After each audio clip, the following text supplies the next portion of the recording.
Hello everyone. So I decided I should start actually doing some kind of intro for these live streams. So bear with me because I'm super not used to doing this, but my name is Ezra, or you can call me eSoup. Either one is fine. Um, and I just wanted to remind y'all that there's a link to trigger warnings in the description. And this book contains mature subject matter, in case you didn't know that already for some reason. Um, but hi, how is everyone doing? Also, I'm so glad to see you got to join Lon Jade. That is awesome.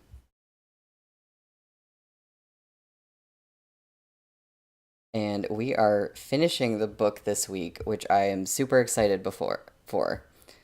Um, Also, please tell me if my mic sounds okay. Because I'm out of town and I'm using my backup mic and I changed a bunch of settings on it. Um, and I was testing it, but I'm hoping it sounds okay and not weird or anything.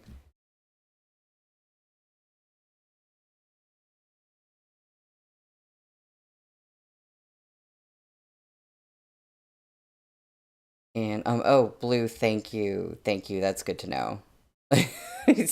Wolf, sudden E jump scare. I do just kind of jump in, huh? I don't have like chill music picked out for before my streams. So far, I've only figured that out for breaks. So, um, pending. That might happen eventually. Oh, you said there was the tiniest bit of lag, Nina? It says I have an excellent connection right now. Y'all just tell me if there's any more lag. The main important thing is as long as you can understand what I'm saying. Um, and yeah, Blue, uh, I same here. You said QJJ happens to have more characters than you've ever seen in a Danmei novel, and that is definitely um I also don't think I've seen more characters like introduced so quickly in something. It is a lot. It has been a lot. But it's also been very fun. Oh, yeah, Wolf, so sometimes I stay over at my parents' place and it's easier for me to just stream here than like go home in the middle of the day, and rush to get set up, but I am like I have a different tripod and it's kind of just like it's like right behind my laptop. So it's like I'm right up in here in your faces. Um, So yeah, we're finishing the book this week. We literally just have today and Wednesday, and that's it for volume one. And I always say this, but I feel like I just started, and I've had like such a blast with this book so far. And I'm really excited for today because we left off on a very interesting point and a very interesting chapter title. Um, and I am just gonna go ahead and get started there. We are on page 315 for chapter 31, um, which is called Nape. And before I start, I just want to see. Wolf, you were listening to the last stream, and you have a thought on why Chia's dad was advised to announce an heir for the Libe army. Um, and you don't think it's because he doesn't have hope. Interesting. Um, if you wanna, and it's not spoilery or anything, right? Because you're just reading this for the first time too. If you want to put your thoughts on that in the chat, because I would be very curious. So yeah, this chapter is called Nape, and very excited to see why. All the more reason for you to take them off. We were in the middle of a conversation and I forgot what was just said before. Oh yes. I'm just gonna read the last bit of the previous chapter so we know where we were. Uh, that's right. I almost forgot. How could I forget? Last time, uh, who was saying this? Okay, wait. Yes, Xiao Chuye said, "What are you waiting for? Hurry up and take your clothes off." Shen Zichuan's fingers hovered at his belt. He glanced at Xiao Chuye and said slowly, "If I take these off, there will be nothing left."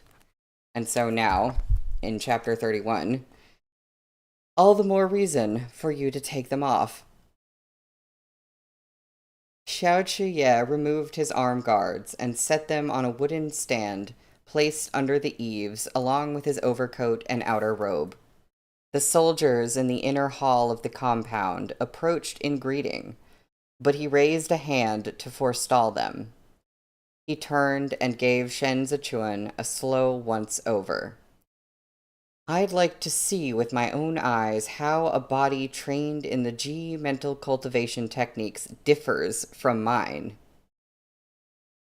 Seeing as we hail from the same martial lineage," Shen Zichuan said as he set Wolfsfang down, "our stances and moves will naturally be the same." "Not necessarily," Xiao Chiye replied. "My Shifu incorporated boxing techniques from other schools, so his style had already deviated greatly from Ji-style boxing by the time it was imparted to me. If our training were identical, you wouldn't have been totally oblivious when we fought before." "If you want some pointers, say so." Shen Zichuan drew an arc on the ground with his foot. "All this about taking your clothes off just makes you sound like a beast." For an instant, Xiao Chiye felt as though Shen Zichuan had turned into an entirely different person. The falling rain overlapped with the mist from the mountain, washing out Shen Zichuan's features and emphasizing his tall and slender figure. "My wish is to be a beast in human clothing." Xiao Chiye strode down the steps and into the curtain of rain. "I almost killed you 5 years ago with that kick. Do you hate me for it?" "If I say yes, would it not sound like I've been tossing and turning at night thinking of you?" Shen Zichuan said.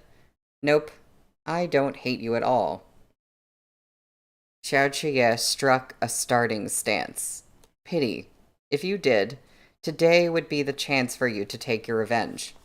Facing into the biting cold wind, Xiao Chiye slowly added, "That is, if you can."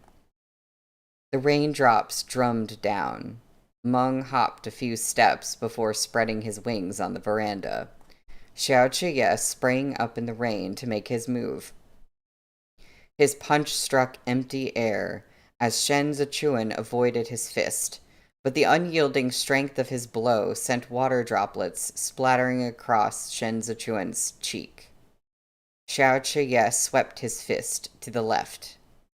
Shen Zichuan reached up to block his blow, then frowned in pain and took a few steps back. Ji-style boxing. Shen Zichuan pressed his lips into a tight line, but in the next moment, he laughed out loud. His Shifu's boxing style was steady and robust. It was clear Xiao R lacked somewhat in steadiness, but his ferociousness more than made up for it. His strength was astonishing. One impact had numbed Shen Zichuan's arm from the shoulder down. Ji-style boxing was meant to be imparted to a man like Xiao Chiye. Both his internal and external constitution were uniquely suited for it. He was privileged with a powerful physique that allowed him to hold all others in contempt, but was a mere advantage of birth, bestowed by the heavens, the true key to victory. The last thing Shen Zichuan believed in was heaven's plans.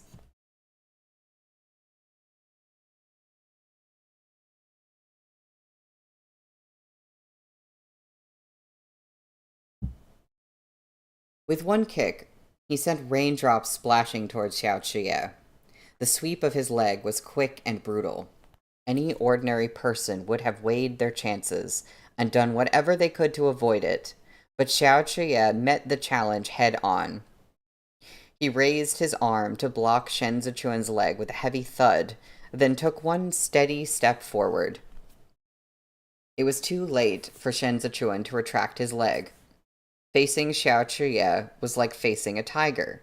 This man was waiting for an opportunity. If his opponent showed any sign of weakness, a wavering heart, an evasive gaze, an avoidant stance, he would pounce. Forcing Xiao Chuye on the defensive was vastly preferable to letting him go on the offensive. Leg still raised, Shen Zichuan bore down on Xiao Chuye's arm.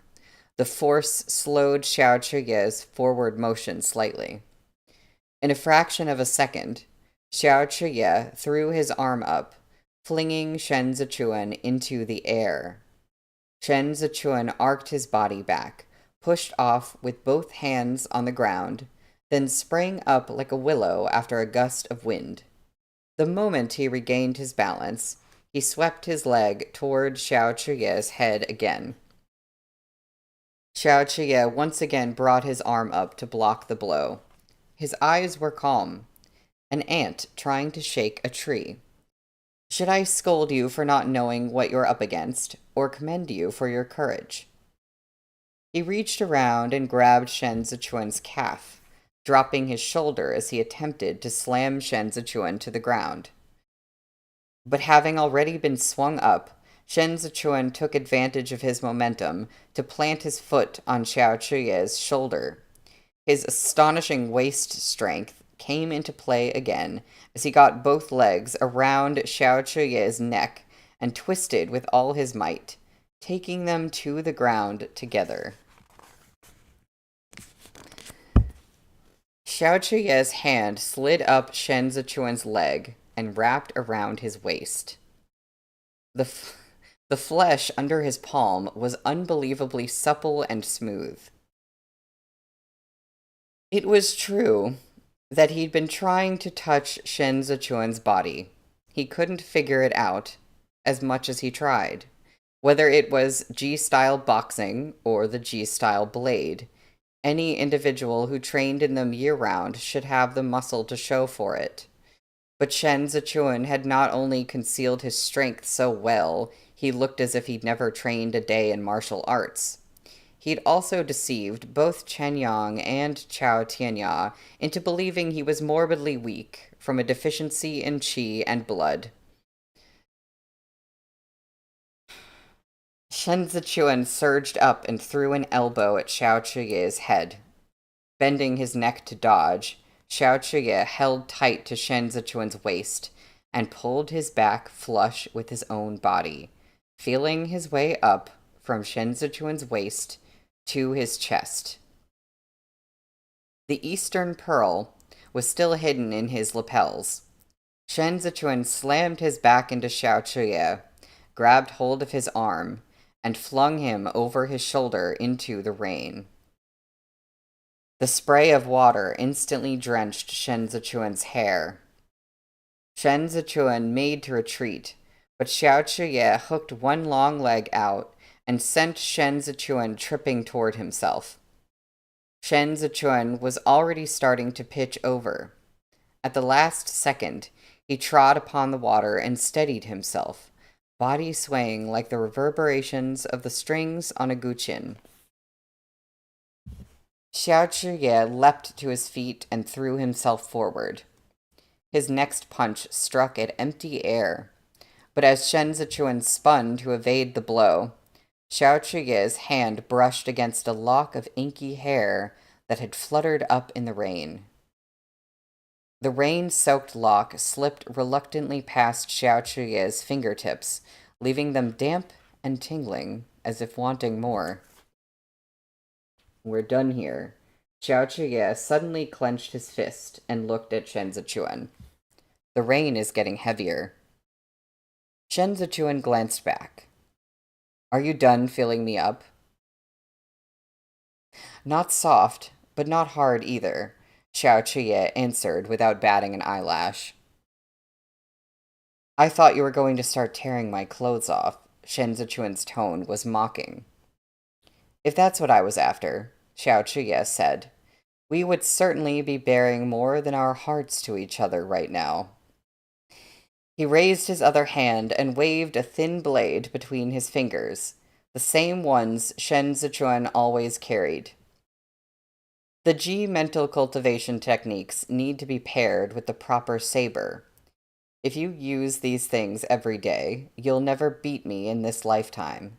And if you can't beat me, how will you get your revenge? Shen Zichuan carried his thin blades strapped to the outside of his thighs. He glanced down, then looked back up at Xiao Chuye. Fighting and killing will only cause strife. Wouldn't it be more fun to play the fool together? I fear you're hiding a blade behind that smile, waiting to stab me when I'm least aware, Xiao Chuye said. The only blade is the one painted as a warning above the word lust. And there's a footnote, refers to the radicals that make up the word su, lust. And a component... Okay, well, this is kind of hard to read to you guys. But, there's a component form of one character, which means blade, which is written above another part of the character to form the character for su, lust. I could try to... If you have the book and you can look at the footnote, that will help immensely to understand that. Shen Zichuan spread his hands and shrugged. Our Gongzi is a righteous man. What's there to fear? Xiao Chuye placed the thin blade in Shen Zichuan's palm and said lightly, I've just said your Gongzi is a beast in human clothes. What makes you think I'm a righteous man? Shen Zichuan was about to pull his hand away when Xiao Chuye caught him by the wrist. Since you've been so good today, our Gongzi will take you somewhere to relax. Your Excellency, said Shen Zichuan, suddenly stern. Please, I'm not into men. Let's part on good terms with no hard feelings. Why are you pestering me? Xiao Chuye was momentarily dumbfounded. He glanced to the side and saw a crowd of soldiers from the Imperial Army clustered around the doors and windows of the inner hall, watching the show. The vice commander of the Imperial Army, Tantai Hu, was the scar-faced man who had led his men to slaughter the 8 great battalions the other night.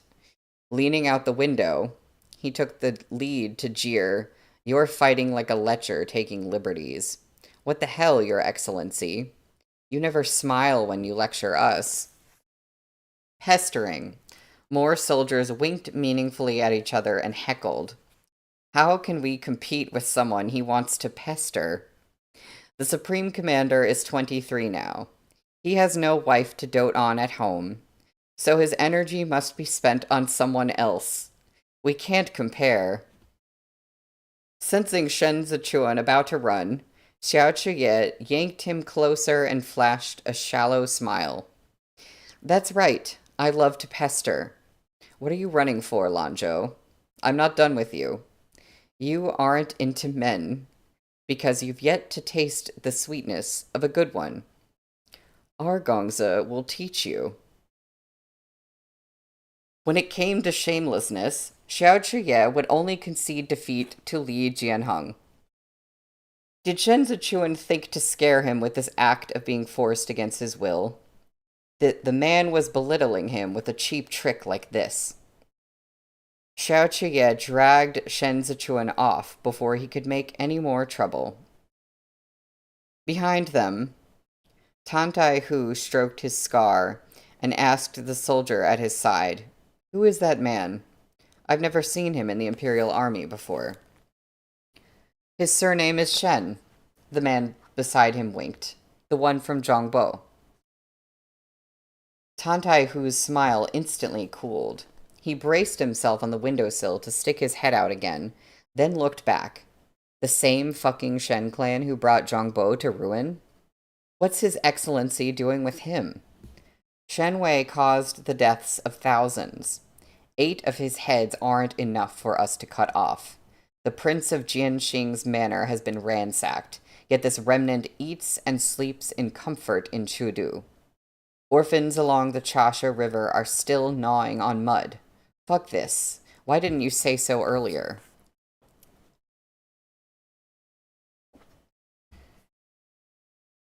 Xiao Chuye led Shen Zichuan up Mount Feng. A narrow flight of stone steps had been carved into the mountainside. Water seeped through the soles of their shoes, chilling them to the bone, but Xiao Chuye did not look back.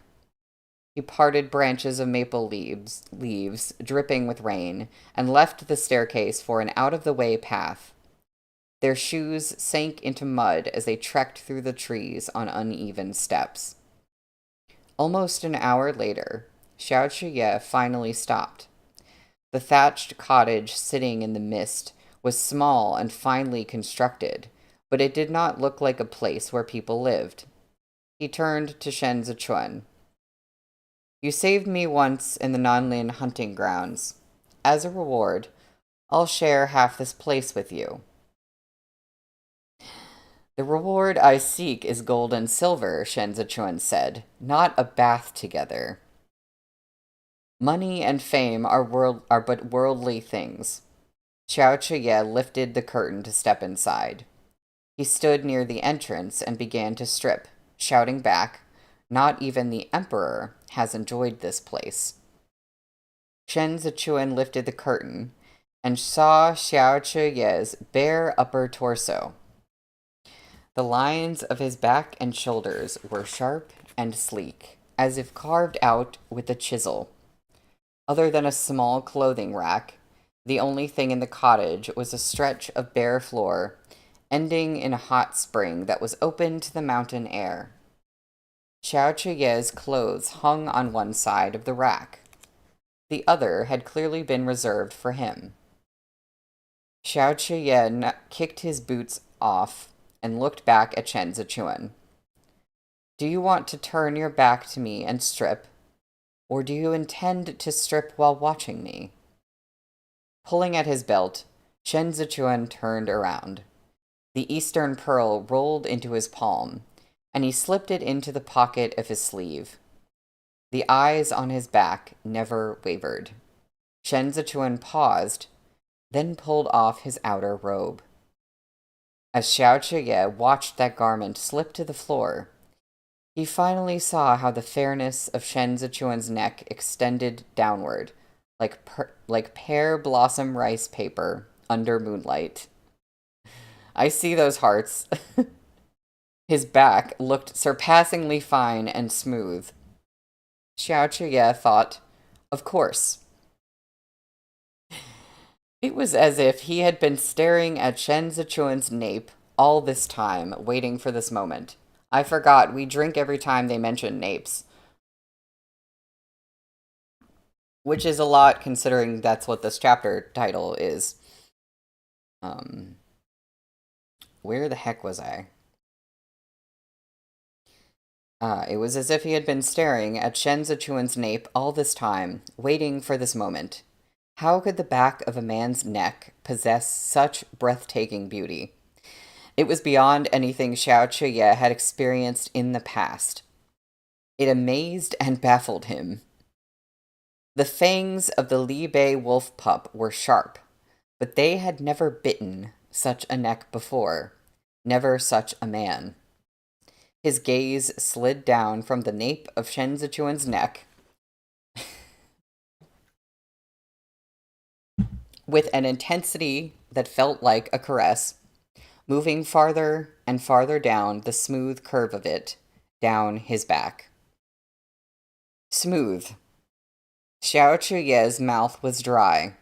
With a jolt, he snapped back to his senses and averted his gaze. I must be mad, he thought. All those ladies on Donglong Street, every one of them more beautiful than the last. So why was he looking at a man's back as though burning with thirst? Xiao Chuye had always turned up his nose at men who were seduced by beautiful women. Those he admired were men of resolute will.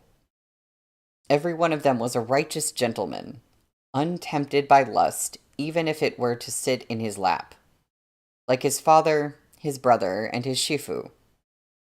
Famous generals of the land came and went, but among them he had never admired Qi Shiyu, precisely because of this man's lascivious habits. And after the battle in Zhongbo, the one he loathed most was Shen Wei. Not only was the man guilty of monstrous crimes, he was also lustful enough to sire a horde of sons. But at this moment, he felt dizzy. That instinct, captivated by beauty and stirred by desire, once again reared its head. Xiao Chuye struggled to rein in his fevered gaze. He felt vividly the contradiction between his reason and his desire. He had no love for this man, but because of his beauty, the desire to embrace him, to ravage him, to tear at him with tooth and claw. Oh, wait, I emphasized that wrong. But because of his beauty, the desire to embrace him, to ravage him, to tear at him with tooth and claw sprang up within him for the second time. Aren't you getting in? Shen Zichuan was oblivious as he turned back around and approached, unperturbed. Xiao Chuye responded fiercely, yes. Blue, Chu Wanning has ruined phrases like this for me. Wait, which phrase was that in particular?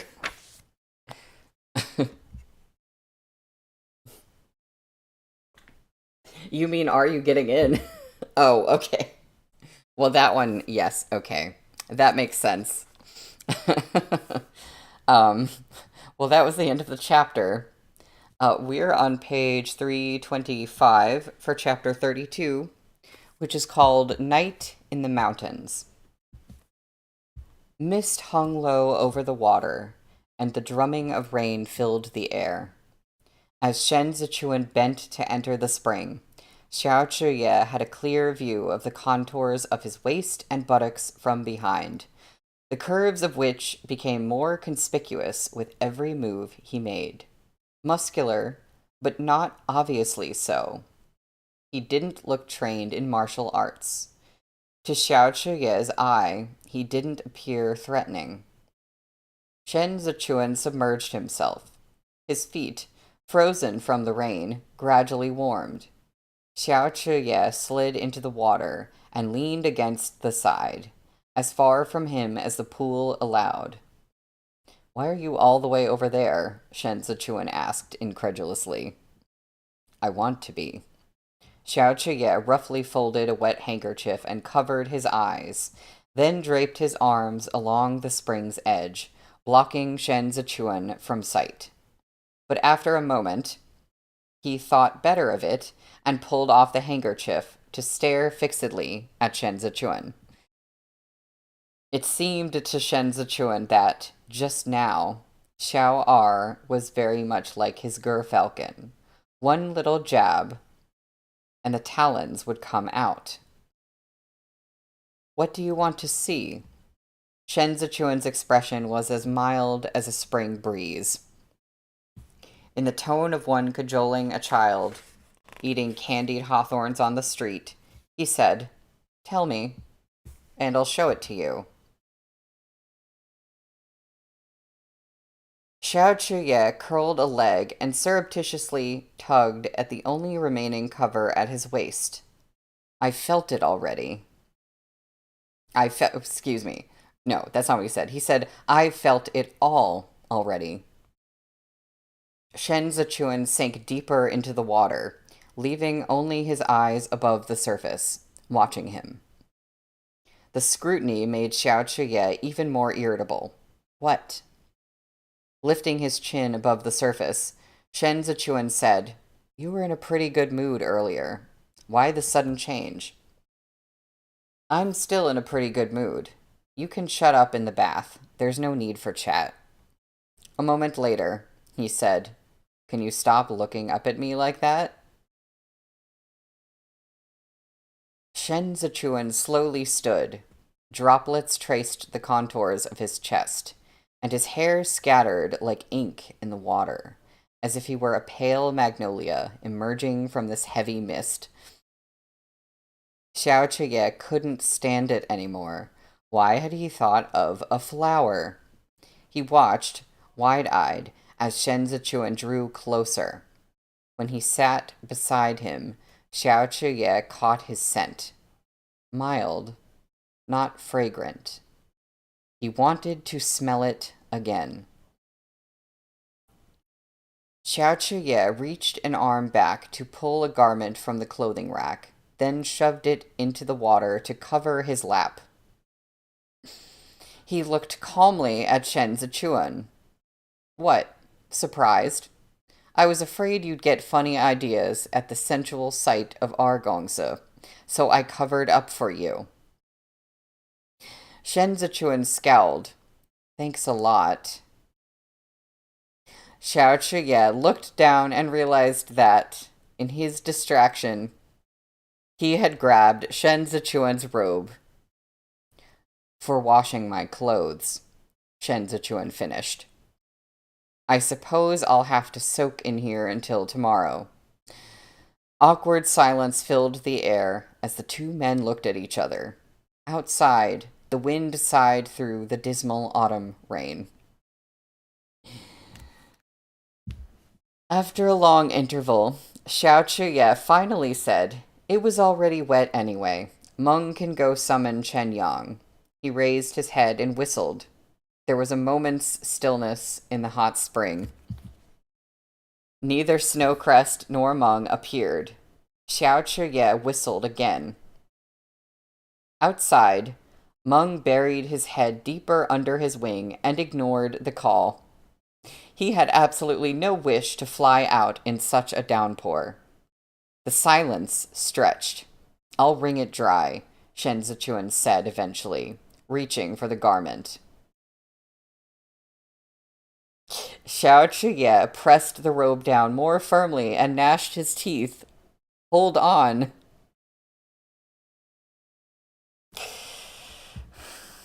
In the end, they were stranded in the hot spring all night.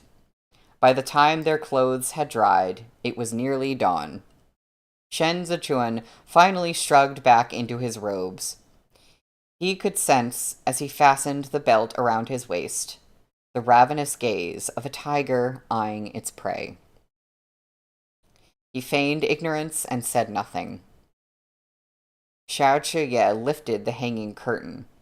It was still dark, and the air was thick with mist and the smell of petrichor. A thin film of ice covered the stone stairs. It was not an ideal time to head down the mountain.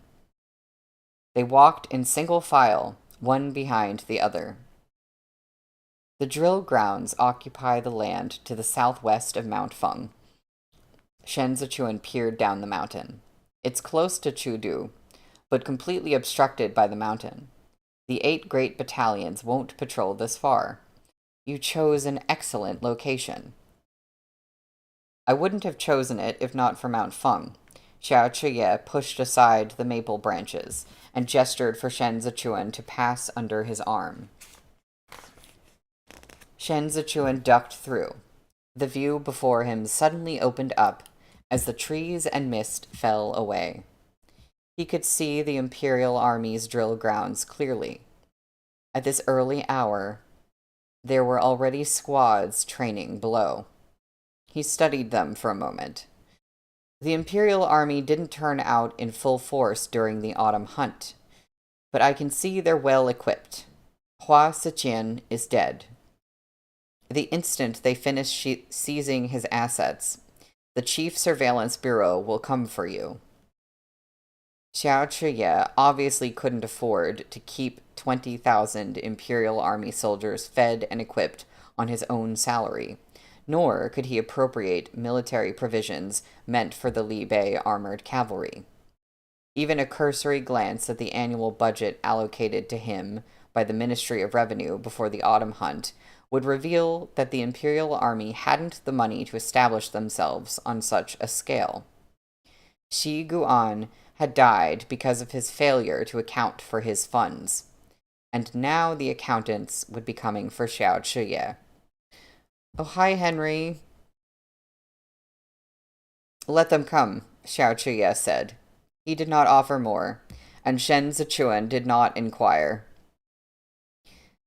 After a pause, Xiao Chuye seemed to relent.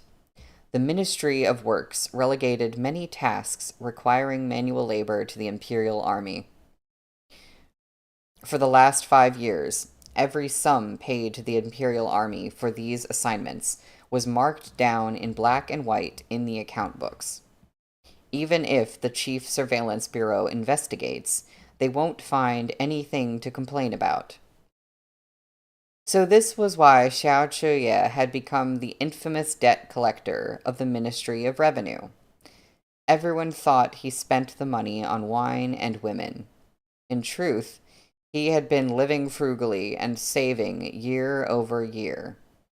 His only extravagant expenditure was wine. Li Jianheng might be without good sense, but he was generous with his friends. Whenever he'd invited Xiao Chuye to Donglong Street, he paid for the girls and the feasts for his whole disreputable circle. In those days, Li Jianheng had lived off the imperial coffers, and with no wife keeping him in line, he'd asked the palace for money whenever he wanted. The late emperor had never been stingy with his brother's spending. He'd always indulged Li Jianheng, even if he had to take funds from his personal coffers. Thus, Li Jianheng had never lacked for money. Xiao Chuye hadn't gotten to return to Li Bei, but he never resented Li Jianheng for it. He knew better than anyone that Li Jianheng truly regarded these layabouts as bosom friends. "The Empress Dowager saved your life, so of course she planned to use you," Xiao Chuye said. "If all was well, you might have enjoyed a steady rise to the top in the embroidered uniform guard." But the late emperor began to resist her control. The Empress Dowager. She reached out to you, didn't she? Shen Zichuan met Xiao Chuye's eyes. Henry, so I just looked up at the chat. So his only expenditures were sword and wine. Yep, it's the book title. Shen Zichuan met Xiao Chuye's eyes. He couldn't evade that gaze, not even for a moment. Xiao Chuye had a keen nose. He had only to reveal the barest trace of guilt for Xiao Chuye to sniff it out. No. Shen Zichuan's voice was firm with certainty. The chill wind brushed past them and tugged at the hems of their robes. Xiao Chuye slowly exhaled a cloud of white and smiled. "Then you must be lucky." It was already daybreak by the time they reached Chudu. "I have to rush over for morning court," Xiao Chuye said as they rode through the city streets. "You can head back." Shen Zichuan nodded and watched Xiao Chuye gallop off. When he returned to the courtyard of the Imperial Army office, Chen Yang was gone. He must have left to wait for Xiao Chuye at the palace gate. Removing the Eastern Pearl from his sleeve, Shen Zichuan held it between his fingertips and scrutinized it in the dim light. But before he could unwrap the strip of cloth around it, he paused. When he undressed, he had placed the Eastern Pearl into the right sleeve pocket of his robe.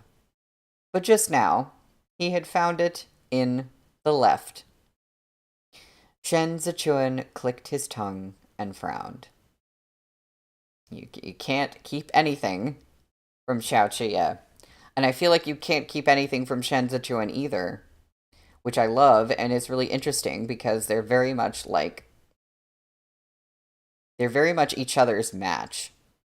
not just in a couple sense, but like, you know, as equals. When Xiao Chuye arrived at the gates of the palace, he dismounted and made his way to his family's carriage, where he quickly changed into court attire. Chen Yang had also prepared breakfast, and the porridge was still hot. Chen Yang knelt beside the curtain and whispered, "I went to look for you at the drill grounds last night, but you weren't there. Chudu isn't safe these days. Someone ought to accompany you when you're out." Xiao Chuye set the bowl aside.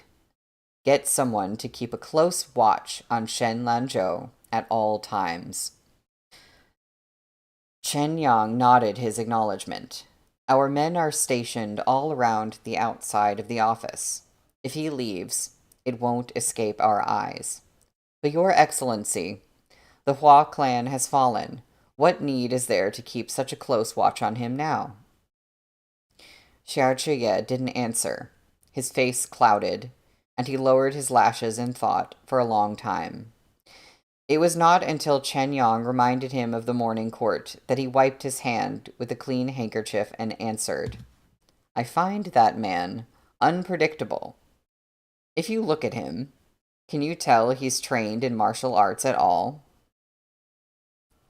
"He looks even frailer now than when he joined the embroidered uniform guard," Chen Yang replied. "If Your Excellency hadn't mentioned his assistance during the autumn hunt, I would have never suspected.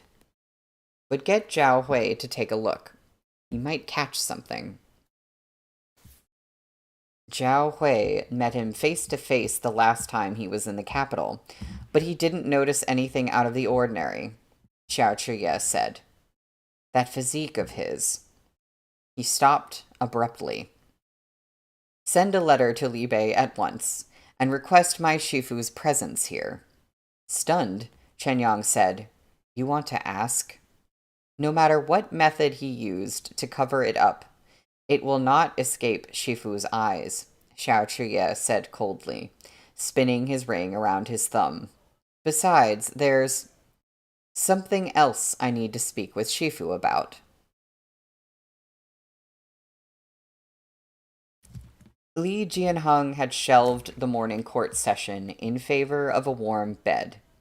He had yet to sleep his fill when Shuang Lu reported that Hai Liang Yi was kneeling outside. Li Jianheng was instantly wide awake, but Mu Ru still slumbered in his arms.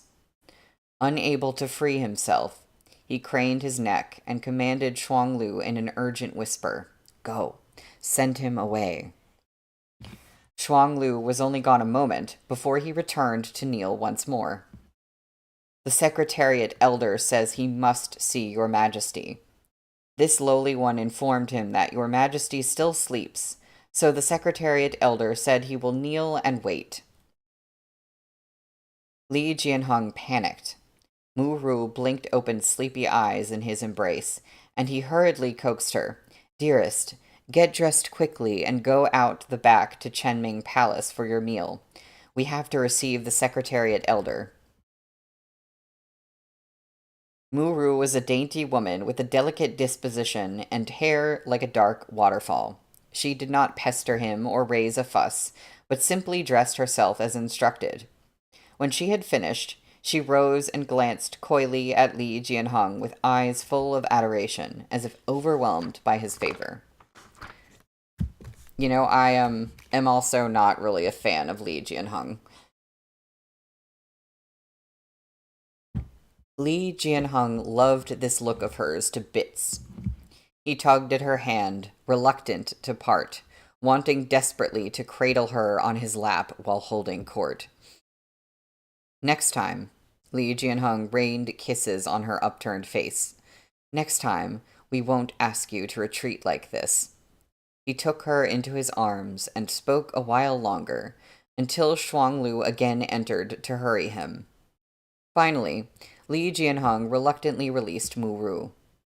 Minutes later, Hai Liang Yi entered with a solemn expression and kowtowed. Seated on his dragon throne, Li Jianheng said, "Please rise, Secretariat Elder." Hai Liangyi remained in place and kowtowed again. Looking to the left and right, Li Jianheng felt his face burn. He coughed. We've recently caught a cold, so we wanted to sleep in a little longer in the morning. This aged subject heard Your Majesty has been working diligently every night, Hai Liangyi said. But there have been no responses to all the memorials submitted. After giving the matter careful thought, this aged subject has come to advise Your Majesty in person. Your Majesty is now in the prime of life. If Your Majesty exercises diligence in governing the state and does away with prior slothful habits, then I foresee a bright, thriving future for our empire.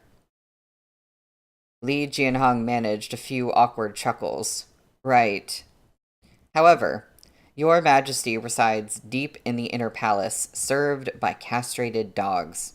If impulses are indulged without restraint, over time, Your Majesty will become deaf to advice and distant from the concerns of the court, Hai Liangyi said resolutely. This subject has heard that Shuang Lu, the eunuch personally serving Your Majesty, has been bribed into filling Your Majesty's chambers with lowly and unscrupulous individuals. I think we were wondering about that last time. According to the rules, anyone so audacious as to bring outsiders into the palace without imperial orders shall be flogged to death. Shuang Lu dropped to his knees with a thud and looked to Li Jianheng in horror. Your Majesty, Your Majesty. Mingli Hall is a sacred place. How can we tolerate eunuchs making a racket here? Hai Liangyi looked at Li Jianheng. Your Majesty. Li Jianheng's heart was pounding.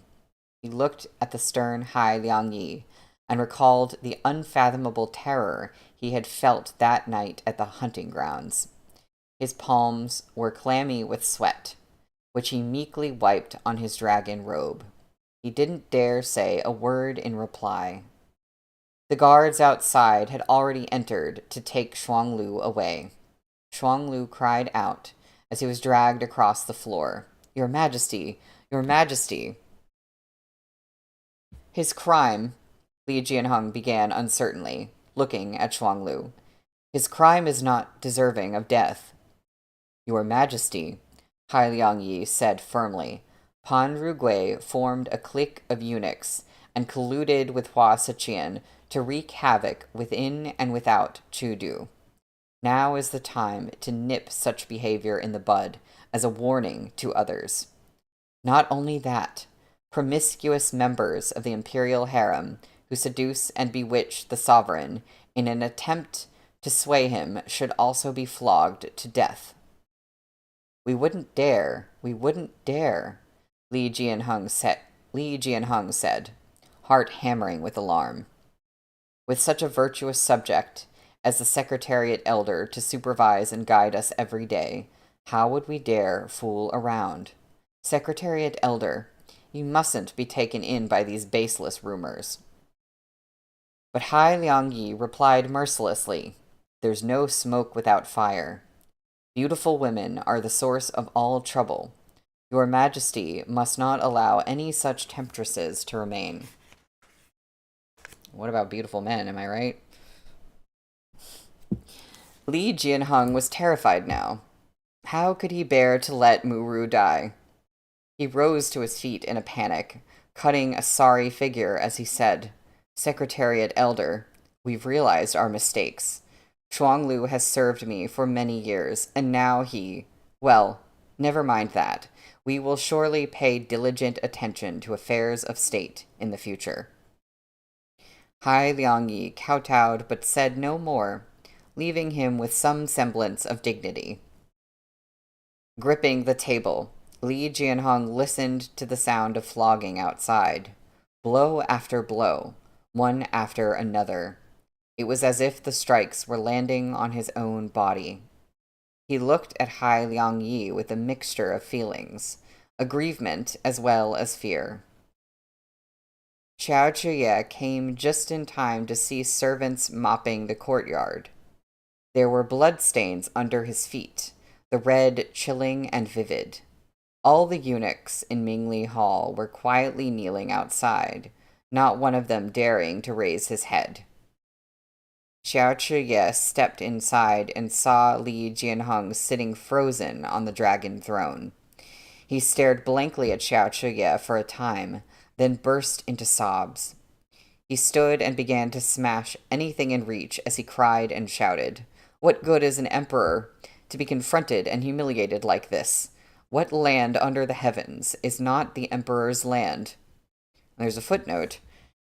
From Northern Mountain, one of the minor odes in the Book of Songs, the oldest existing collection of Chinese poetry, and one of the 4 books and 5 classics in Confucianism.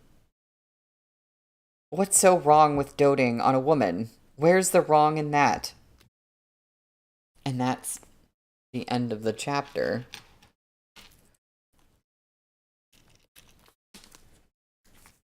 I'm just looking at the chat. Yeah, Nina, I agree. Flogging is so brutal. Hate it. Me too.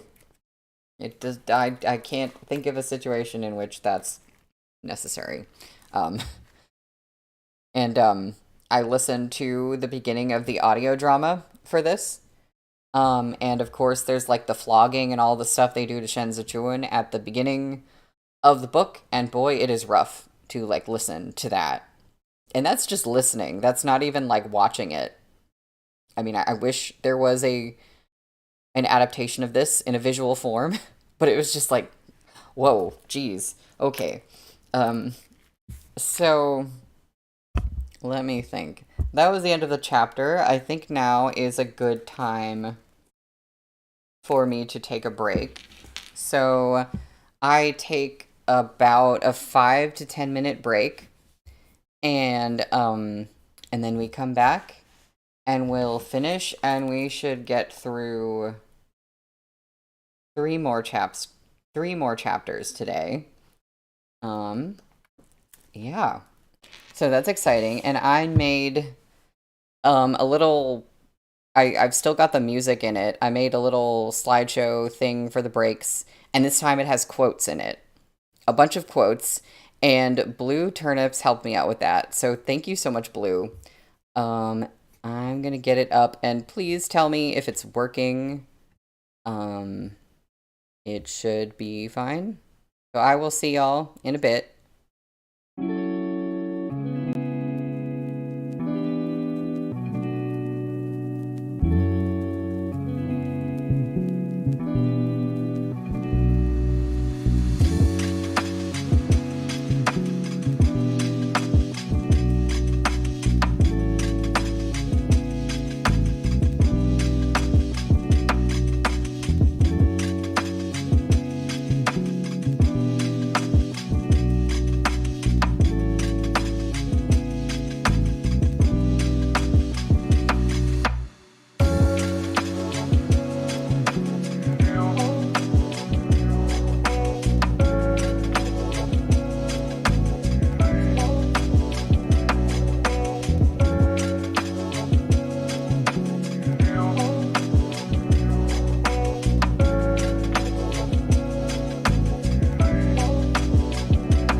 Hi, hello, I'm back. I'm glad y'all are enjoying the quotes and the music. Yeah, Henry, I was born with a pair of affectionate eyes. That one, that's a really good one. Um, and yeah, I lucked out finding some good royalty-free music, I guess. Um, I'm really excited to get back into this, especially because someone said Blue said I checked which chapters we covered today, and now I'm practically vibrating in my chair, LMAO. So I'm just like, okay, what's happening? So I am so ready to get into this. And there is a curious chapter title. Um, we are we are on page 335 for chapter 33, which is called Uncle and Nephew.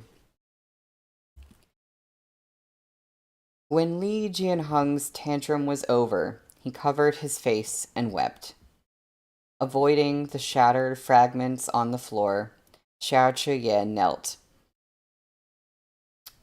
After a while, when Li Jianheng had calmed somewhat, he looked back at Xiao Chuye. Get up. There's no need for you to kneel like this. You and I are friends. This will only make us distant. Xiao Chuye rose. The Secretariat Elder is merely upright and frank by nature. Li Jianheng was in very low spirits. He buried his face in his hands and said, "They come here every 2 or 3 days to ask for money, all of which I've approved. Even when money flows out like water, I've not said a word. I'm on pins and needles all day long. I've lost my appetite. I'm so unhappy. Can't I ask for even a few days off, now that Hua Siqian is dead and Ji Lei is about to be executed? So you have no idea how dissatisfied they are with me in this position. If they had any other choice, they would never accept me." At this point, he grew upset all over again. I never wanted to be the emperor. They were the ones who pushed me onto the throne, and now they're the ones who condemn me. The censor of the Chief Surveillance Bureau watches me day and night. If I so much as go for a walk in the garden, they submit memorials about it to reproach me in that erudite way of theirs. So be it if he kills a eunuch. What's done is done, but can't Hai Renshe allow me some dignity? At the very least, I am still the emperor of our great Zhou. The longer Li Jianheng ranted, the angrier he became. With nothing left on the table to smash, he pounded his own thigh in indignation. He made Muru out to be a lowly and unscrupulous person, but these officials, who are they to speak of nobility and virtue? When we used to go drinking on Donglong Street, who among them didn't drop that dignified air right along with their pants? I picked Muru from an ordinary family. If it weren't for that dog Xiao Fuzi who got in the way, would she have fallen into that traitor Pan's hands? My heart aches for her so much it's fit to break. Xiao Chuye merely listened in silence as Li Jianheng vented his grievances. By the time Li Jianheng finished, his anger had mostly subsided. If they truly see me as the emperor and respect me, I'm willing to be diligent and learn. My imperial brother entrusted this vast empire to me. I want to be a sovereign of a flourishing era as much as anyone, Li Jianheng said resentfully. But Hai Renshe just doesn't think much of me. Only then did Xiao Qiye speak. On the contrary, it's precisely because the Secretariat Elder has high hopes for your majesty that he boldly spoke such blunt admonitions. Your majesty must not hold a grudge against him. Remember, Secretariat Elder Hai is equally stern and exacting with that unpolished jade Yuan Zhuo, Yao Wen Yu. Really? Li Jianheng asked, skeptical. If not, why would the Secretariat Elder kill Shuanglu today? Xiao Chiye replied with a question of his own. That is true, Li Jianheng said after mulling it over. If Hai Liangyi thought so poorly of him, why would he insist on asking his opinions on every matter? Li Jianheng recalled the first days after he had ascended the throne. When Hai Liangyi learned that the Empress Dowager had sent him snacks, he instructed him in private to switch all his utensils to silver to better test for poison. Hai Liangyi was an inflexible man. He conducted himself seriously in both speech and manner. Unlike Hua Siqian, he kept no apprentices and had only one student, Yao Wenyu. Yet because Hai Liangyi wished to avoid a conflict of interest, Yao Wenyu had stayed away from court politics, despite his extraordinary talent. During his time in the Grand Secretariat, Hai Liangyi never formed factions or alliances.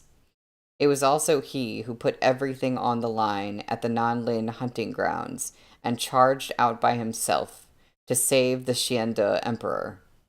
He was the lone minister memorialized in history books, as proud and isolated as a steep precipice, as righteous as a lofty pine without branches. While Li Jianheng reminisced, Xiao Chiye lost himself in his own thoughts. One thing was true in what Li Jianheng had said.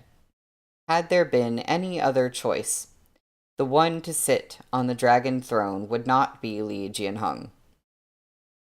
But even the Xiande emperor never managed to do anything about that.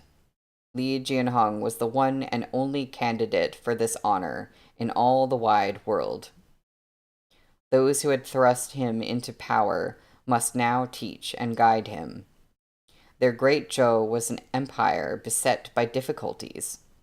It seemed as if a wave of troubles had just calmed in Chudu, but in truth, the next storm had already begun to stir. The loyal ministers of the court, led by Hai Liangyi, all watched Li Jianheng. In their eyes, he was perhaps a hopeless case. But Hai Liangyi had raised both hands to prop Li Jianheng up with that aging frame, urging him to hang on, to turn over a new leaf, to be an emperor who would leave a glorious legacy. Xiao Chiye and the civil officials had never gotten on. The central administration in Chudu feared the military power at the frontiers too much. These very men were the reason for the invisible cage in which he was trapped. However, they were also men of indomitable will. The rigid backbones allowing the Zhou Empire to hobble forward. Military generals did not fear death, for they could not avoid it. Civil ministers did not fear death, for they would not compromise. Li Jianheng was used to being fawned over. He needed a teacher like Hai Liangyi, who could briskly point out his failings. When all is said and done, Xiao Chiye finally said, Lady Mu has no place in the palace. If your majesty is truly set on her, why not have a heart-to-heart with the Secretariat Elder? Now more than ever, our great Zhou would benefit from an abundance of imperial heirs. As long as your majesty speaks to him honestly and sincerely, the Secretariat Elder will surely return your sentiments. As for Jilei and Pan Rugui, I heard the Court of Judicial Review has yet to reach a verdict. Henry, Xiao Chiye and the civil officials sounds like the name of the world's worst alt-rock band.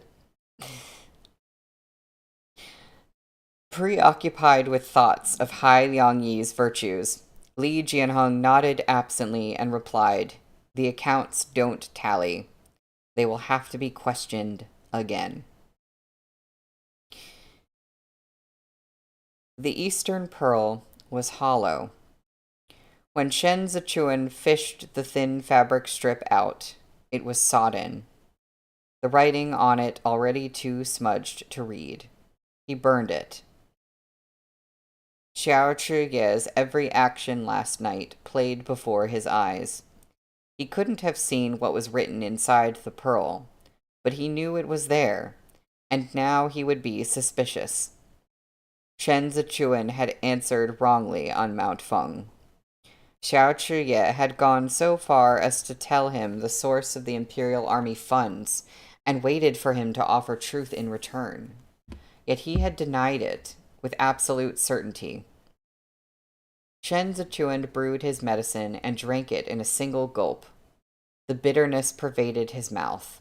He endured it, just as he did the anguish that dogged him day and night. At last, he smiled in self-mockery, wiped his mouth, and lay down to sleep. He dreamed again. In the dream, the cold wind was howling across the Chasha sinkhole. This time, he was no longer lying at the bottom, but standing alone at the edge of the pit, overlooking those 30,000 soldiers struggling like ants to survive.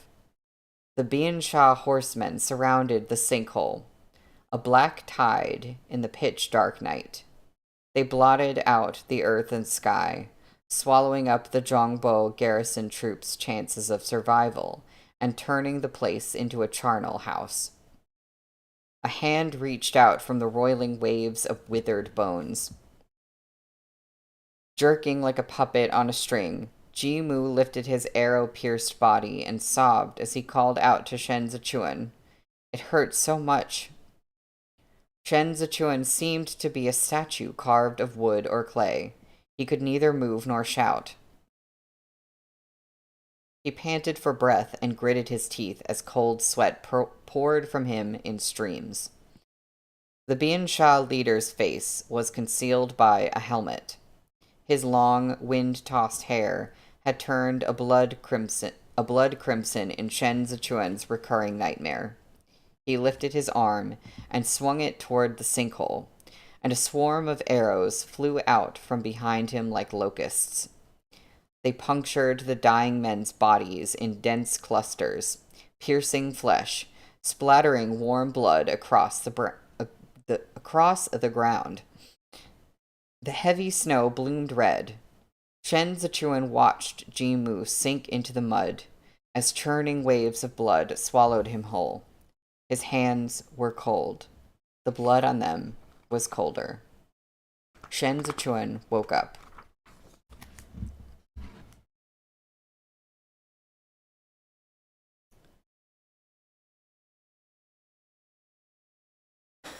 Blue. The problem is that he doesn't have that dog in him. That would help with the anguish a little for sure. But yeah, forget the dirty jokes. Maybe all he needs is for that dog to give him a cuddle. In this moment, perhaps.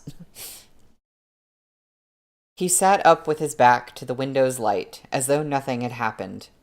In the silence, he bowed his head for a moment, then rose from his bed and got dressed. The two guards lurking in the courtyard watched Shen Zichuan step out of his room.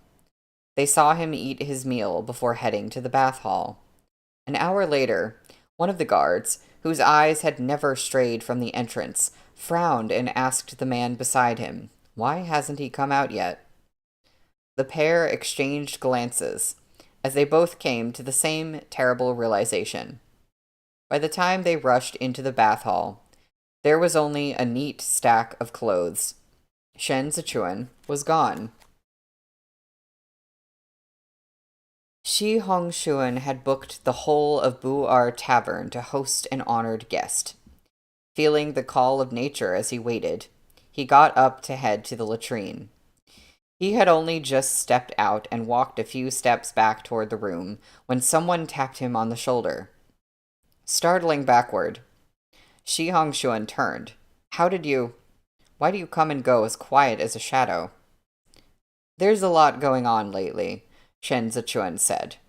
He invited himself in and settled at the table, pouring cold tea into his cup. Jilei and Pan Rugui have yet to be sentenced in the third trial by the Court of Judicial Review, because Hai Liangyi and Xue Xiuzhuo haven't pried out what they need from them. Am I right? Shi Hongshuan glanced around, sat, then whispered, "You want to kill Jilei, but what can you do with so many eyes watching? The Hua faction case involves too many, and countless more fear those two will implicate them in a confession. It's precisely to prevent them dying a sudden and inexplicable death that Hai Liangyi set such a strict guard. There's no opening for you to strike." "I don't plan to," Shen Zichuan smiled derisively at Shi Hongshuan. "But I have a way of getting Jilei to talk." Shi Hongshuan looked at him a long time. Then he personally lifted the teapot and poured for him. "What way?" Shen Zichuan sipped his tea. "Just let me see him." Jilei had been tortured for days. He lay shackled in his cell, hair disheveled and feet bare. The only warning he had was the sound of footsteps down the hall before someone burst into his cell, covered his head, and dragged him out.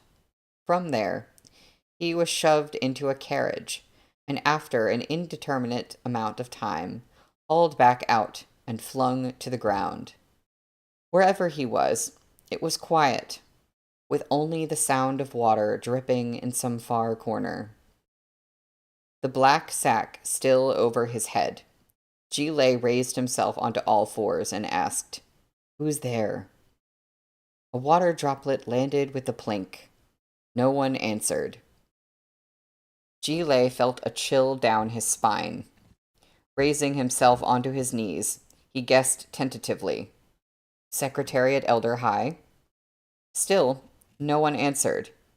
His throat bobbed. He shuffled forward and bumped into metal bars. Fumbling around, he steadied himself and shouted, "If you aren't Secretariat Elder Hai, you must be Xue Xiuzhuo. How do you plan to torture me today? Bring it on." "Say something. Why won't you say something?" Silence. "Who are you? Who exactly are you? What do you want? Do you think by staying silent you'll make me afraid? I'm not afraid. I'm not afraid." Jilei ducked his head down between his arms and managed to nudge the sack off. Looking sidelong, he saw Shen Zichuan sitting in a chair right in front of him. Shen Zichuan was dressed in robes as coldly white as the moon, legs crossed, with one elbow on the chair's armrest as he propped his chin in a hand and stared expressionlessly at Jilei. Laughter escaped Jilei's throat. He grabbed the bars and squeezed his face between them, then said sinisterly, "Oh, it's you. The stray dog of Zhongbo. What does the vile animal want from his shishu? Revenge for Jigong or for yourself?" And there's a footnote. Shishu, a term of address for one's martial uncle, someone who studied under the same master or shifu as one's own master. Shen Zichuan said nothing. Whenever the smile slipped from those tender, affectionate eyes, it left only a dark, heavy gaze. Looking into them, Jilei couldn't even find hatred. He felt as if the man before him was not a person of flesh and blood, but a stray cur whose desperate hunger had led him to feed on human flesh. Jilei lowered his eyes. The Ji clan has no descendants, and the one who severed Ji Gong's bloodline is you, he spat. So what are you looking at me for? Shen Zichuan, it was your Shen clan who killed Ji Mu, your Shen clan who violated Hua Pingting. How do you face yourself, having lived so long with your sins. You are the devil beneath tens of thousands of wronged souls. You are the ignoble continuance of Shen Wei's existence. You deserve to be hacked to pieces, to die by 1,000 cuts. Low laughter bubbled out of Jile. He looked deranged. Do you think I'm scared of you? The little bastard nobody wants. You think taking off your pants to follow Xiao R will grant you better days ahead? Haha. Shen Zichuan laughed then, too.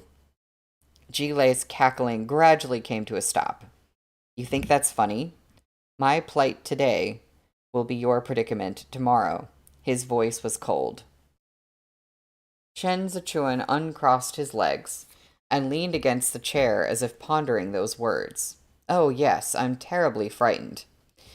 His words were breezy with sarcasm. Devil, bastard, stray dog, vile animal.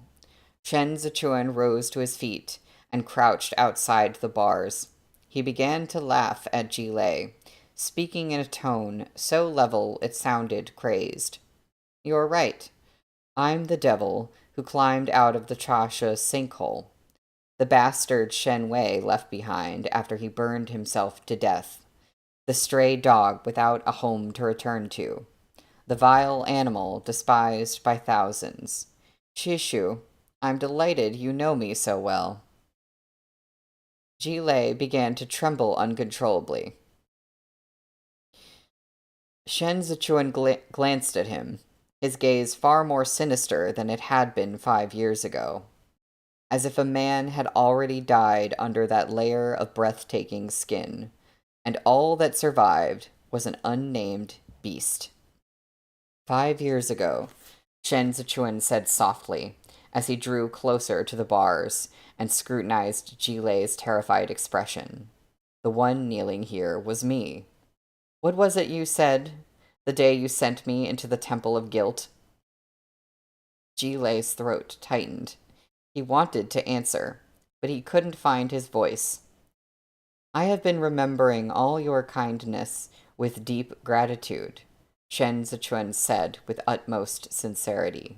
Every day, every night. That's the end of that chapter. We are on page 345 for chapter 34, which is called Interrogation. I love scenes like this, like getting the revenge after years, and, Shen Zichuan, like, reminding Jilei what he said to him, and Jilei being so terrified. It's just, it's very satisfying.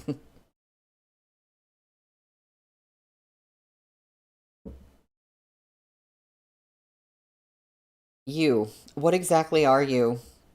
Jilei took one look at Shen Zichuan's smile and backed swiftly away from the bars. What is it you want? You're asking me?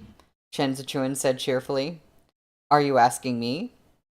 Shen Zichuan's gaze turned ominous as he beckoned haughtily to Jilei.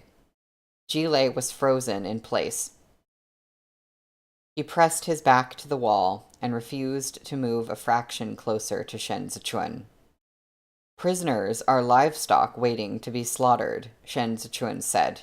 Shishu, how dare you ask me? What can you possibly do? Jilei countered. Kill me? It's not often this martial uncle and nephew have a chance to come together. There's scarcely time for us to play as it is. How could I kill you so quickly? Shen Zichuan slid his thumb across the bars and softened his tone. You're keeping your lips sealed because you think your secrets are your salvation. As long as you keep them, no one will risk laying a hand on you.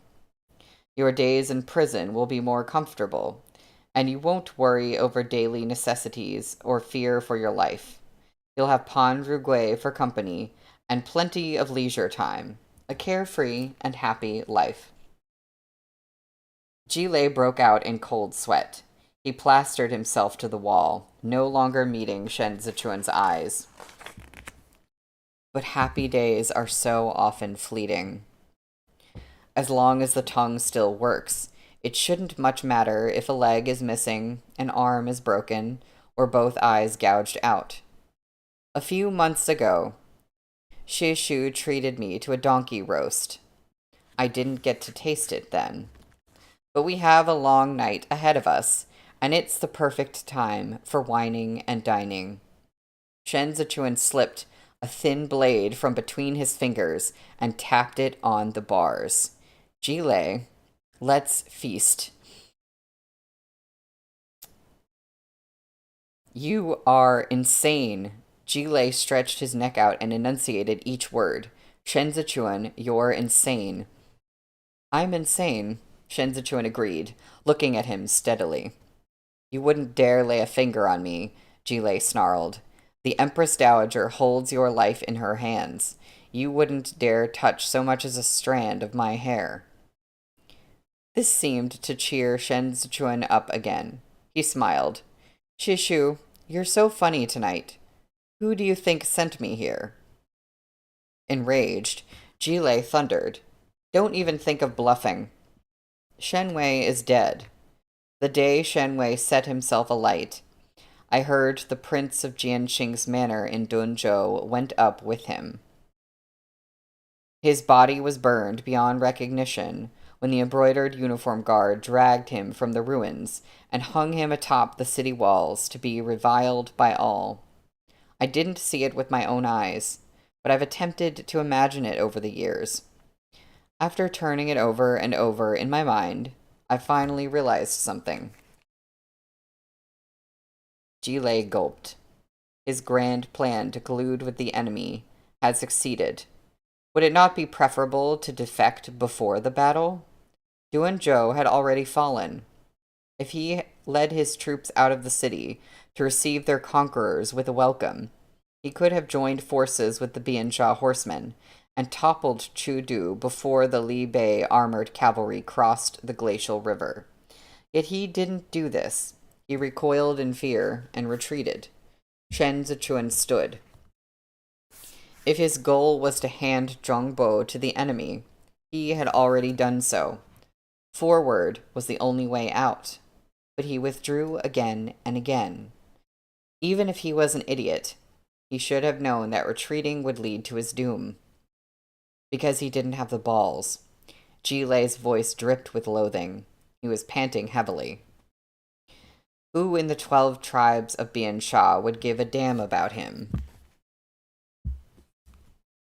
The moment he sold his nation to the enemy, he was a dead man. Shen Zichuan tossed the Eastern Pearl into the cell, where it rolled and knocked its way to Jilei's feet. He observed Jilei's face as it gradually drained of color. He laughed. Jilei's hands shook. He stared at that Eastern Pearl and said with difficulty, No, impossible. The Xiande Emperor is dead. Shen Zichuan leaned forward. So is Shen Wei. Jile kicked away the pearl. You conniving snake. Don't even think of deceiving me. Hua Siqian committed suicide by biting off his tongue, Shen Zichuan said blithely. Who will be next, you or Pan Rugui? Shall we draw lots? Shishu. You first. He flipped 2 more thin blades up between his fingers and presented them to Jile through the gap. If it's chipped, we'll kill Pan Rugui. If it isn't, we'll feed your flesh to the dogs. Don't be afraid. Draw one.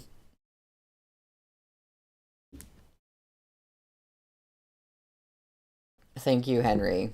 I didn't even realize I smirked. Did I smirk? I'm unaware of what my face is doing right now. Jile looked at the cold glint on the blades. His lips opened and closed. Ridiculous.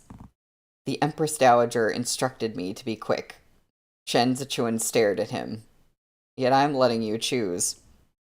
Shishu, as long as you're alive, there's a chance for things to take a turn for the better.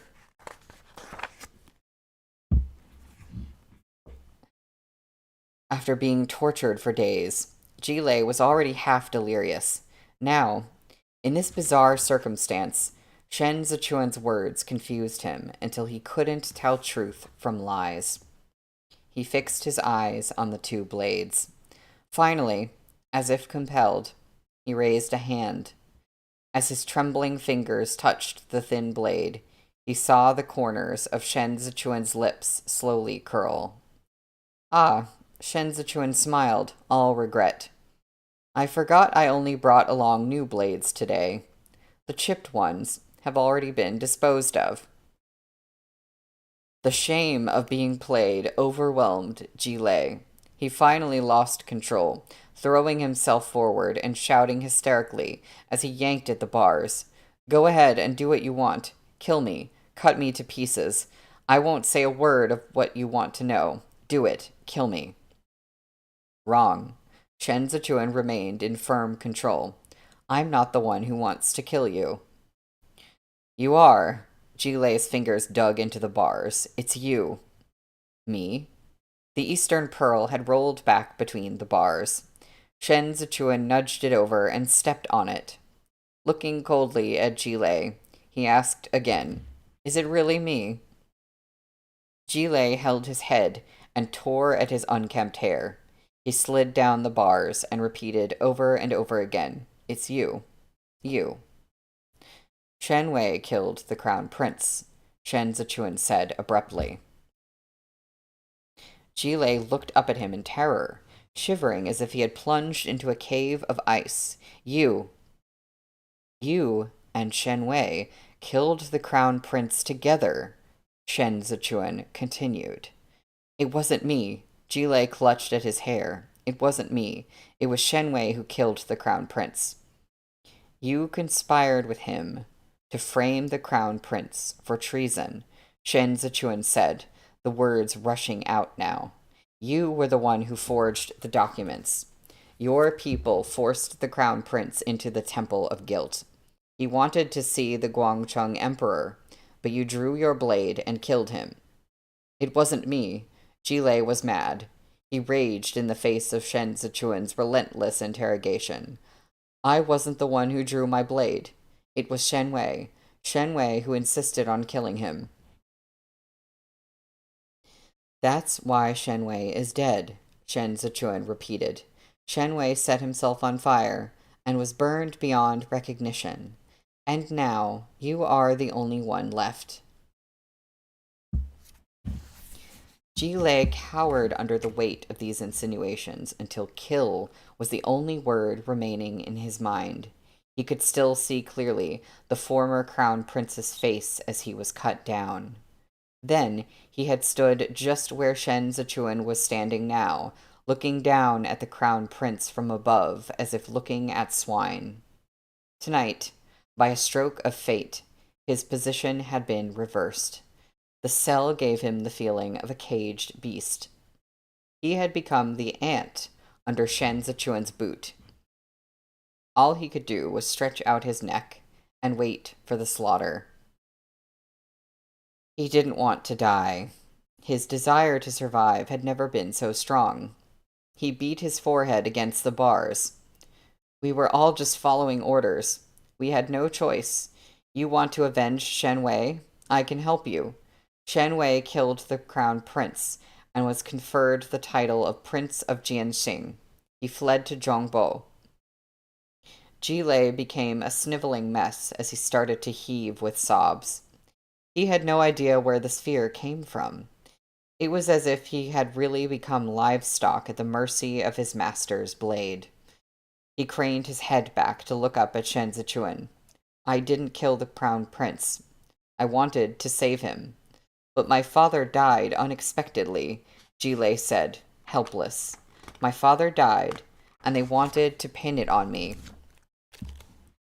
If I took the blame, my eldest brother would kill me. And so would Ji Gong. What could I do? I begged Pan Rugui for help. In exchange for his protection, I had to forge the documents. I was trapped. I only wanted to live.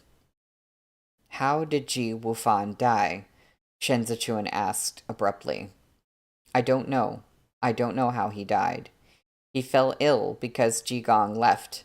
The sons he favored were both gone. At this point, Jile turned vicious again, his hatred boiling over. I was the one who was with him until the end, yet he said I was rotten to the core.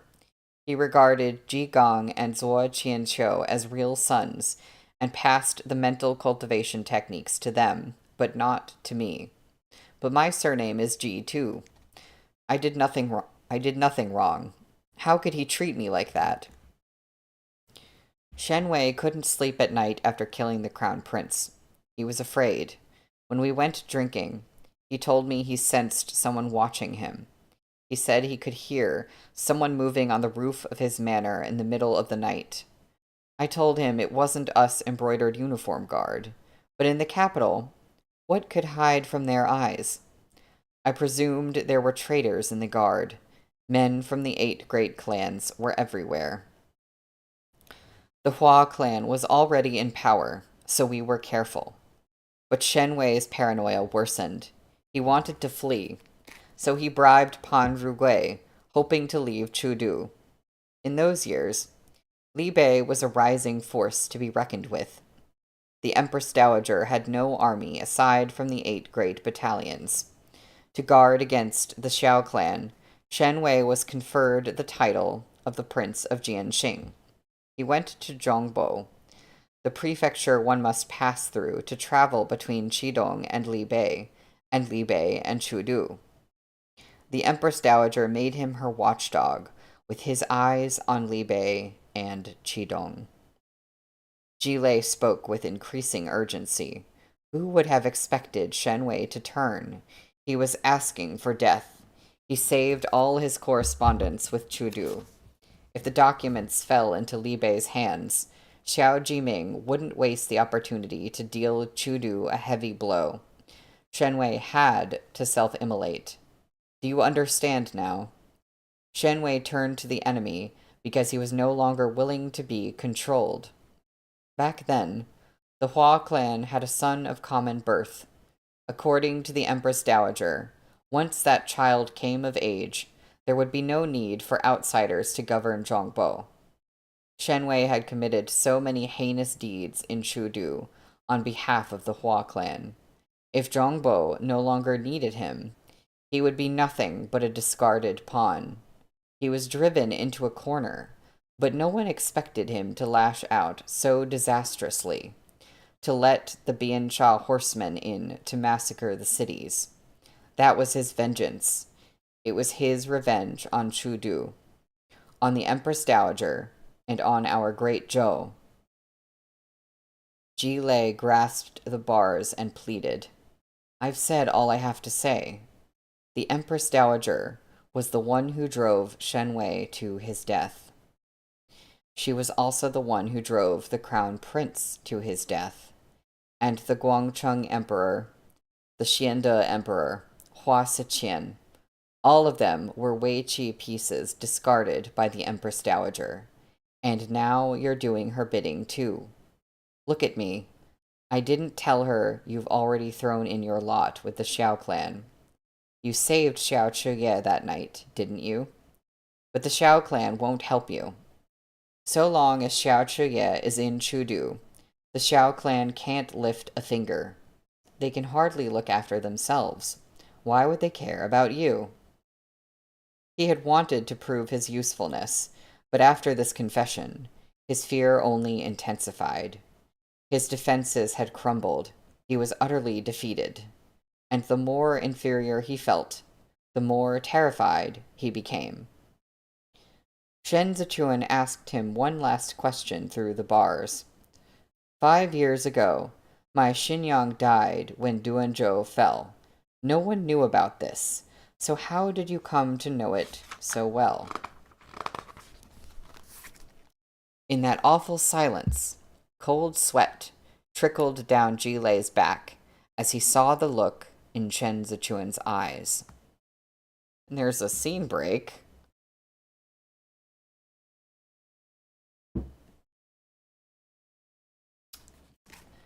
Shi Hongshuan waited so long he fell asleep. It wasn't until a stack of paper smacked him in the chest that he jolted awake. He took the papers that had been tossed at him and shook them open for a look. Even in the dark, the fingerprints at the bottom were a vivid red. He let out a perfunctory laugh. You really are good. A faint metallic smell lingered around Shen Zichuan. He smiled and said, whether or not this confession can be submitted to the top will depend on what Secretariat Elder Hai thinks of it. This is quite the favor you've done me, Shi Hongshuan said. Surely it wasn't for nothing. There's a man named Chao Tianya in the embroidered uniform guard, Shen Zichuan said calmly. He's good with the broadsword. I want him. Not a problem. Shi Hongshuan hesitated for a moment. I'll talk to Yanqing. Thank you for taking the trouble, Shen Zichuan said. It's late. I should go. With that, he opened the door and took his leave. It was a rainy night. Shi Hongshuan thought to call Shen Zichuan to join him in his carriage home, but suddenly changed his mind. It occurred to him that everything had gone too smoothly. He flipped through the confession statement and read it over. Thinking he should show it to Xue Xiuzhuo before anything else, he said to his attendant, Go, drag Jilei out and send him back. The attendant acknowledged his order and went to open the door to the cell. He had taken but one step inside when he collapsed backward onto the ground, screaming as though he'd seen a ghost. Looking through the open door, Shi Hongshuan saw Jilei. His stomach churned, and he covered his face as he retreated, desperately knocking aside tables and chairs as he dashed out into the rain and violently retched. Wonder what Shen Zichuan did to him exactly.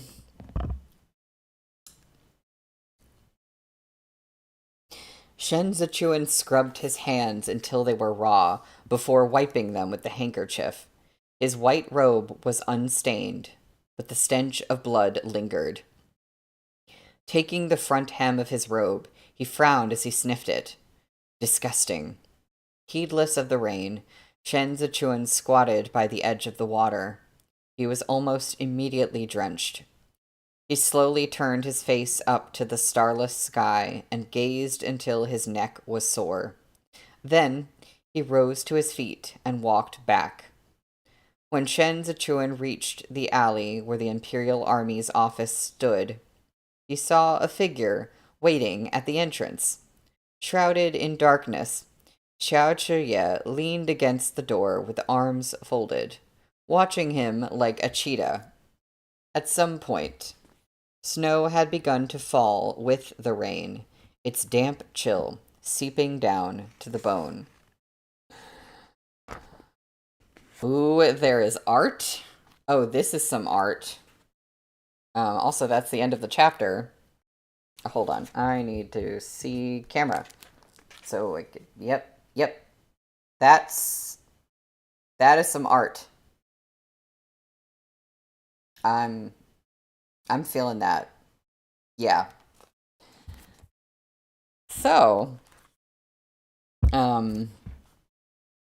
we are on page 355 for chapter 35, which is called First Snow. This is the last chapter of the day.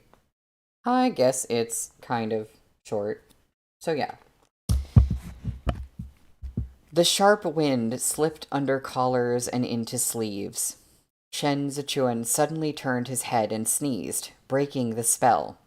Soaking wet, he waved a hand at Xiao Chuye and asked in a muffled voice, Got a handkerchief? Xiao Chuye stepped forward and handed him one. The tip of Shen Zichuan's nose was frozen red, and so were his fingertips. He took the blue handkerchief and covered his mouth and nose. Xiao Chuye leisurely opened his umbrella, but made no move to get out of the way. Where have you been? Out having fun, Shen Zichuan replied. Well, you're my personal guard. You need to inform the duty office when you head out, Xiao Chuye said. It worries me so, when you run off without a word. I left my authority token in the bath hall. Did our Gongza not see it? Shen Zichuan sniffed the handkerchief. The scent was rather pleasant. Not the usual incense used by nobles of Chudu, but one that reminded him of the strong, valiant wind sweeping the land under a blazing sun. It was the scent of Xiao Chuye. What a nice smell. Shen Zichuan lowered his eyes, fascinated by the scent. It was the sunlight beyond his reach, the bright spirit he no longer possessed. I thought he was done going on about the scent, and then he had to say another thing. And then he had to say that. There was a part of him that didn't want to return it. He peeked at Xiao Chuye out of the corner of his eye, as if there was something else he wished to say. Nope, didn't see it. Xiao Chuye felt around his own lapels, but didn't find what he was looking for. He glanced over just in time to see Shen Zichuan's gaze on him. Taken aback, he said, What conscienceless deed have you done tonight to look at me in such a way? Who knows? Shen Zichuan said with a hint of smugness. I've done plenty. Let's hear a couple, Xiao Chuye said. If you want to have a heart-to-heart, let's do it inside. It's too cold to be standing out here. Shen Zichuan coughed. Is the bath hall still open? Closed, Xiao Chuye replied. You'll have to go to my room if you want a bath. You seem unwell again. Should I call for a physician to take a look at you? That'd be great, Shen Zichuan replied. If our Gongza steps in, I'll save on consultation fees. You still haven't recovered from your illness, and this running about in all weather has me worried sick.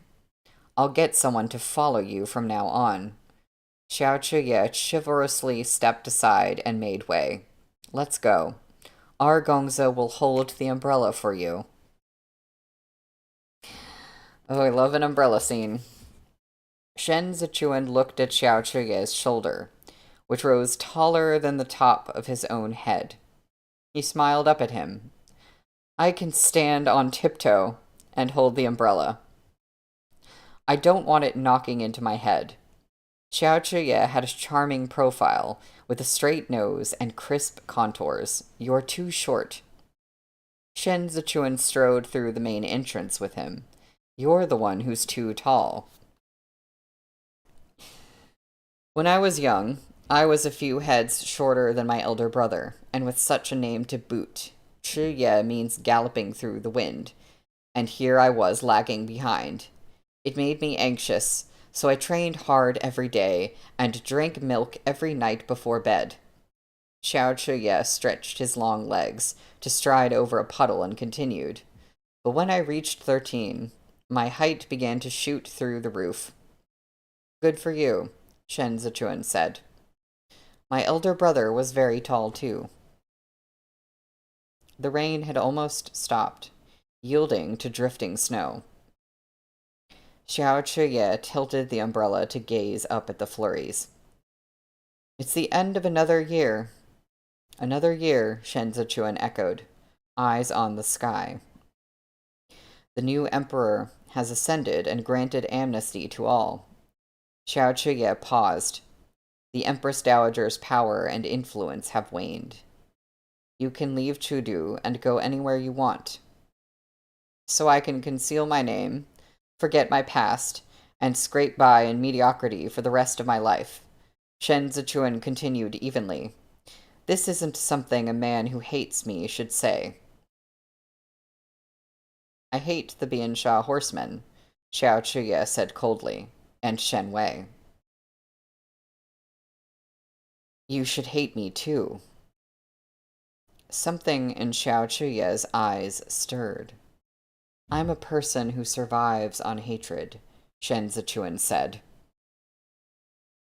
snowflakes landed on the stone slabs and melted in the blink of an eye. Those words from 5 years ago. You understand them now more than ever, Xiao Chuye said. Living is much more painful than dying, Shen Zichuan suddenly laughed. He exhaled and said to Xiao Chuye, No, I'm not in pain. Hatred itself is death by 1,000 cuts. It's a knife gouging into your flesh. Hating day after day. Anyone would grow numb eventually. There's nothing in the world that can make me feel pain again. I'm comfortable living like this. You've advised me repeatedly to let the past go. But you understand as well as I. Stopping was never an option for us. If a little show of warmth and tenderness makes you feel better about it, then I don't mind. I'll play along as you like. As he spoke, Shen Zichuan raised his hand and drew an icy finger down Xiao Chuye's sturdy back. He said in a voice so low it was almost a whisper, Some things are achingly beautiful when seen through the mist, but when you take a closer look, it's just a pile of dead man's bones. Dead men's bones, excuse me. Um, what is happening? Xiao Chuye waited for him to retract his hand before shaking his umbrella impatiently. Dead men's bones don't touch people like that. Shen Zichuan grinned and was about to walk off when Xiao Chuye slung a heavy arm around his shoulders.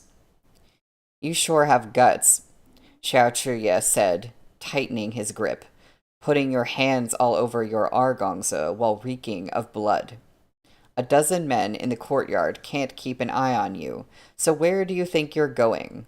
You're sleeping with me.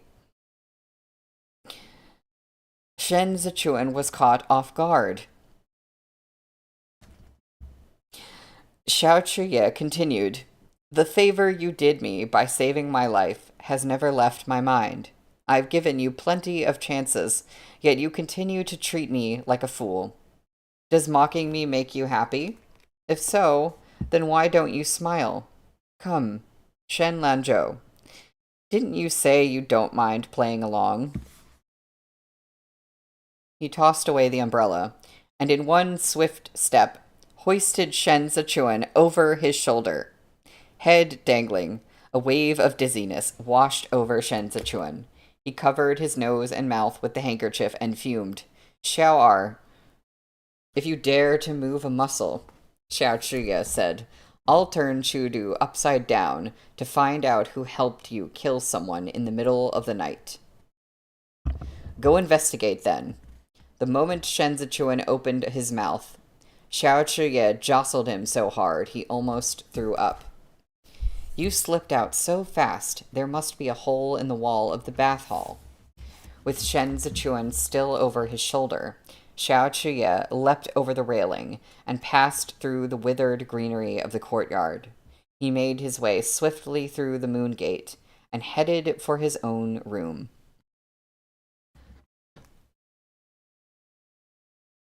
The young man sprawled on the rooftop, poked his head out for a look, and clicked his tongue in wonder. Just a second ago, they were smiling and chatting in the snow, looking all courteous and refined. Why the sudden urgency? That guy doesn't want to be with our Argongsa, okay? The guard who had been shadowing Shen Zichuan took a gulp of his xiaojiu. Considering how quick he was to flee yesterday, he was probably afraid Argongsa would force himself on him that tonight.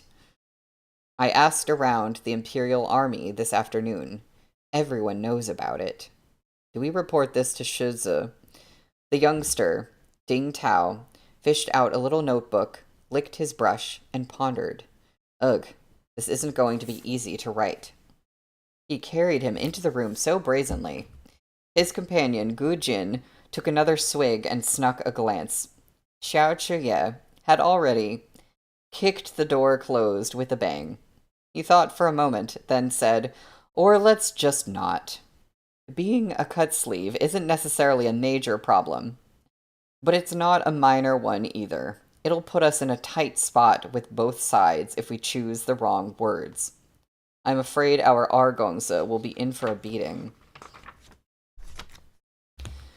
Ding Tao frowned and set down a few strokes of ink. Well, then I'll just record it, but not report it yet. If the heir comes to settle scores later, we'll just say we buckled under pressure from Argongsa and didn't dare run our mouths. But how on earth did he escape from the bath hall in the first place?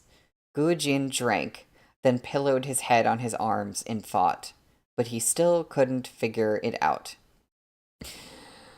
Henry, oh, I'm gonna do something. I never do this, or just for no reason. I just have never used this function before, but I'm gonna do this now. um, that was a scene break. The room was hot from the brazier. Xiao Chuye kept Shen Zichuan slung over his shoulder, with an arm looped around his waist as he crossed the room and rummaged through his clothes chest. There's more than enough hot water. Pick whatever soap and fragrances you like. As Xiao Chuye spoke, he turned his head to sniff openly at Shen Zichuan's waist. You're not the kind of person who needs to bathe in milk and flower petals and pearl powder, are you? Shen Zichuan said. I'm going to puke. Then puke from there. Xiao Chuye pulled out some old clothes, stowed at the very bottom of the chest, and closed it. Ignoring the mess now dangling through the gap, he carried Shen Zichuan farther into his quarters. Henry, I was not disappointed.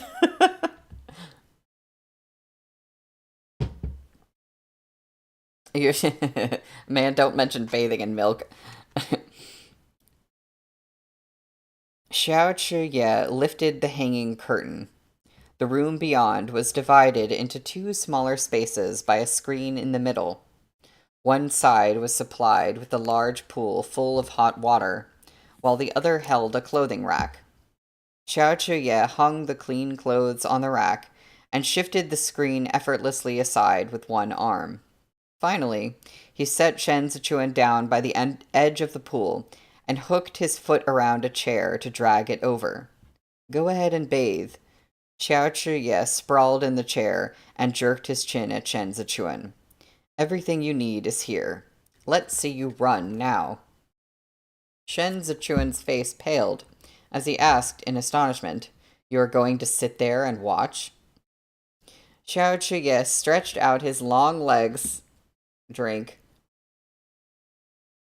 and folded his arms. What? Are you shy? Shouldn't have run then. Henry, I gotta stop looking at the chat.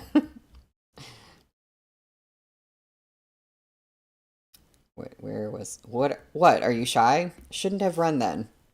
I'm afraid I'm not the one who will have cause to be shy, Shen Zichuan retorted. Go on, strip. Xiao Chuye was unruffled. Let's see which of us throws in the towel first. Without another word, Shen Zichuan untied his belt. Xiao Chuye stared at him determinedly, gaze unwavering. By the time Shen Zichuan had stripped to his inner robe, his knuckles were white with anger. Whether you are in pain or not, I wouldn't know, Xiao Chuye teased. But from the looks of it, I'd say you're pretty angry. He was still speaking when Shen Zichuan's clothes hit him in the face. Xiao Chuye caught them and laughed. When he untangled himself, Shen Zichuan was already in the water. Shen Zichuan settled on the other side of the bath without turning or looking back. Water droplets clung to his back, silky and fair as dew on jade petals. My, what a temper you have, Xiao Chuye said after sitting for a while. You weren't so stiff with me before. You had quite the silver tongue. I'm not as stiff as the second young master, Shen Zichuan said. Having heard such an insinuation more than once, Xiao Chuye had already snuffed out whatever shred of shame he had over it. Thus, he remained firmly seated and answered with perfect composure. As you say. After a moment, he probed. Aren't you going to tell me where you went on your little adventure tonight? Aren't you omniscient? Shen Zichuan said. Figure it out. There are only a few places where you can kill people at this time of night. Xiao Chuye fished in Shen Zichuan's robe and produced the Eastern Pearl, studying it between his fingertips. If nothing else, the Empress Dowager is still rich. Even in dire straits, she has to send secret messages in such an ostentatious way. Don't tell me you were dazzled by this little bead and set your heart on being her lackey. Who doesn't love money? Shen Zichuan said. His Majesty favors and trusts you, yet you still had to make up for the Imperial Army's equipment shortfall on your own. You know better than I the benefits of wealth. So she told you to kill someone, Xiao Chuye said, and you went ahead and did it? Shen Zichuan was done soaking. He reached for the clean clothes Xiao Chuye had hung on the rack, but Xiao Chuye nudged it away with his foot. He rose from his chair. Answer me.